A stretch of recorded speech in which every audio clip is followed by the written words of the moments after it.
Namaskar. Welcome to another episode of Editorial. I sat before my deity and told him he needs to find me a solution. This is what Justice Chandrachud, Chief Justice of India, said when he was speaking in a seminar in Pune. This he was talking in context to the Ayodhya judgment. Let's talk about it. Let's get right into the show. So, the Chief Justice of India, Justice DY Chandrachud, was speaking in his hometown in Pune, where he said that, you see, very often we have cases to adjudicate, but we don't arrive at a solution. Something similar happened during Ayodhya, that is Ram Janmabhoomi and Babri Masjid dispute, which was in front of me for 3 months. 3 months, and I sat before the deity and told him he needs to find a solution. He says, boss, Ayodhya, I just couldn't find a solution. I didn't know what was right, what was wrong. So I sat before the deity and told God Almighty that please, you need to find a solution for this. This is what he said. Now, he also went on to say actually that believe me, if you have faith, God will always find a way. I completely agree to this. See, by the way, before I start this entire editorial, let me tell you, I myself am a God-fearing person. But you know, I see a problem here. I see a problem here when a Chief Justice says that I found a solution to a problem or I gave my judgment to a problem after discussing with God. I have a problem here. I'll tell you what I mean by that. You see, imagine, you go to a doctor, you go to a surgeon and you say, listen, I don't know what the problem is, what do I do? The doctor checks you up and says, you know what, I really can't find the problem to your disease. I don't know what is your problem. But wait. I will just go to the nearest temple. I will sit in front of my deity and I will tell him, please find solution to your problem and I will come back and I will treat you. The doctor tells you this. And he goes and he comes back and he says, okay, we are going to operate your heart. Is that convincing? Would you be convinced? Would you say that, he checked with his deity, now everything perfect? He is a trained doctor. He knows his job. I say he doesn't know his job. He is a trained doctor and he has also checked with his deity. Now it is perfect. Now you operate. Are you going to say that? Isn't this quite similar to even the court of law? A judge who is going to judge the fate of this country? Okay. Now I want to ask you another question. Say something goes wrong with the patient. Say something goes wrong with the patient and there is a medico-legal case where the patient's family goes to the court, goes to the same judge and says that, Your Honor, this doctor did not treat my patient properly, did not treat my family member properly. Because of his wrong decisions, my family member passed away. If he says that. And the judge asks, bhai, kya hua? And the doctor comes and says that, Judge, listen, Your Honor, listen. You know what? I went and checked with my deity. I told my deity I need solutions. And my deity, this is the solution he gave and I operated. So, I'm in the clear. I checked with my deity. Will the same judge, will the same Honorable DY Chandrachud, Chief Justice of India, will he say, okay, you are acquitted. Why? Because you checked with your deity, no? Then you are acquitted. Will he do that? If not, then is it really important or is it really right to go out in an open forum, the Chief Justice of India, saying that one of the most important decisions taken in this century in the court of law of India is something that he depended on his deity to show him the way.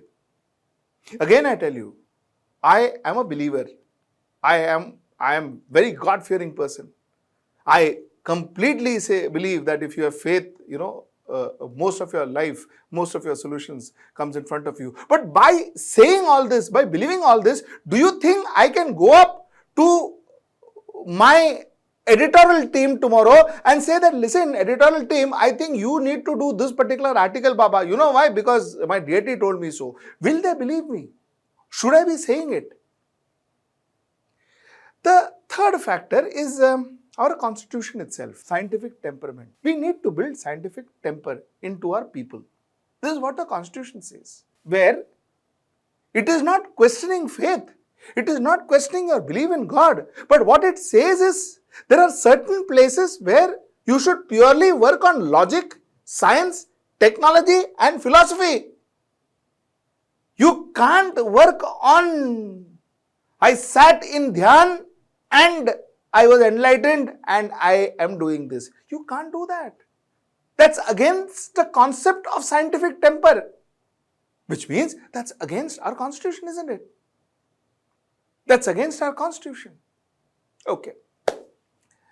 That's point number one. The point is, you see, he must have done it. He must have gone to his deity, spoken about it. He must have done what he does. That's his private affair. But going and speaking in front of the public gives an impression that most of the decision he will go, listen to everything, go to the temple, pray, and then come back and give the decision. That's the impression that this particular incident gives, this particular statement of his gives, which I don't think is right. Which I don't think is right for the Chief Justice of this country. This is my opinion. Okay. Point number two. You see, it is not that our justice system is working immaculately. It is not that our justice system, everything is good. In fact, to the contrary.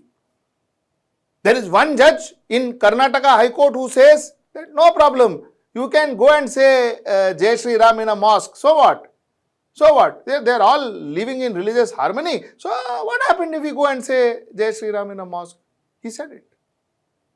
There was another judge who Justice Chandrachud himself spoke about. There was another judge in Karnataka High Court who said that, okay, what of it? People who in that particular area, because there are, assuming a lot of Muslims, people in that particular area, the Pakistani area, that is, because there are a lot of Muslims. That also happened. This is happening in our courts. This is happening in our courts. There is a judge in our court who, before becoming a judge, had gone out and said that there is white terrorism, there is green terrorism and all of that. There are judges like that. There are judges who wear tika and all of that in the court. And they come to the court. Now you would ask, why? The judge can't wear it?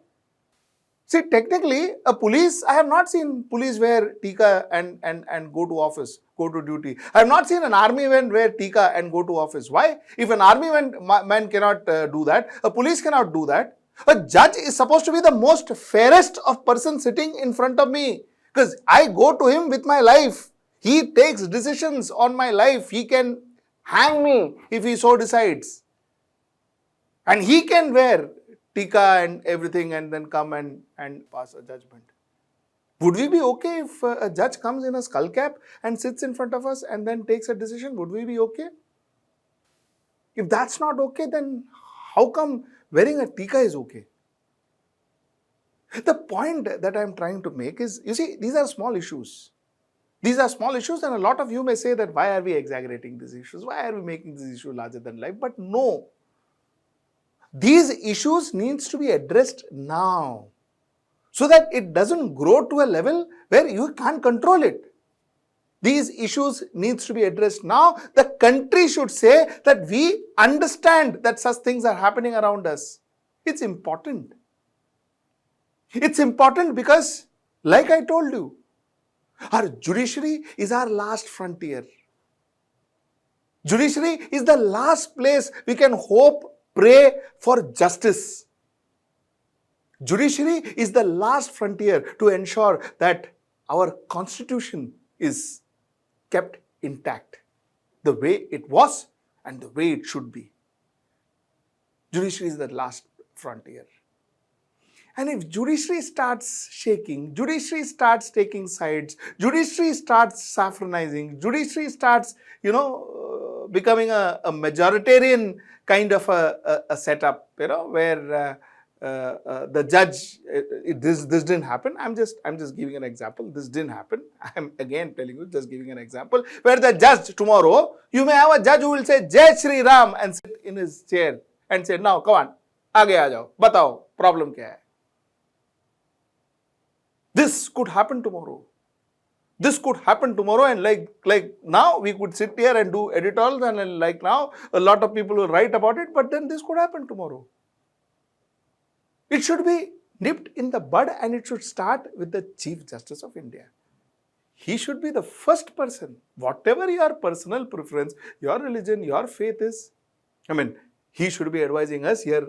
It is not an advice, but this is what I think, that these things, especially when you are wearing a black robe, these things should be very private and kept to yourself. And it should not be, put up in the public, because tomorrow, if I talk about my deity, if I talk about my Ram, if I talk about my Hanuman, if I talk about my Shiv, imagine if I am a judge and if somebody, a Muslim, is standing in front of me, with what faith is he standing and looking at my face saying that I will give him justice, I'll be just to him? What confidence am I giving him? Like I say, justice is not just done, it should be seen as it's done. The person who comes in front of me, before he comes in front of me, he will assume that ye judge mere ko kya justice dega. So this is the point I wanted to make. Think about it. I want you to kindly write down your comments. I want to know what you feel about what I just said, what I intend to say, and give me your comments and let me know what you feel. Till I see you next time. That's tomorrow at 10. Namaskar. Stay ahead with our cutting-edge news app. Instantly access the latest shorts in just 1 minute and breaking news in just 50 words. Download now for a smarter, faster news experience.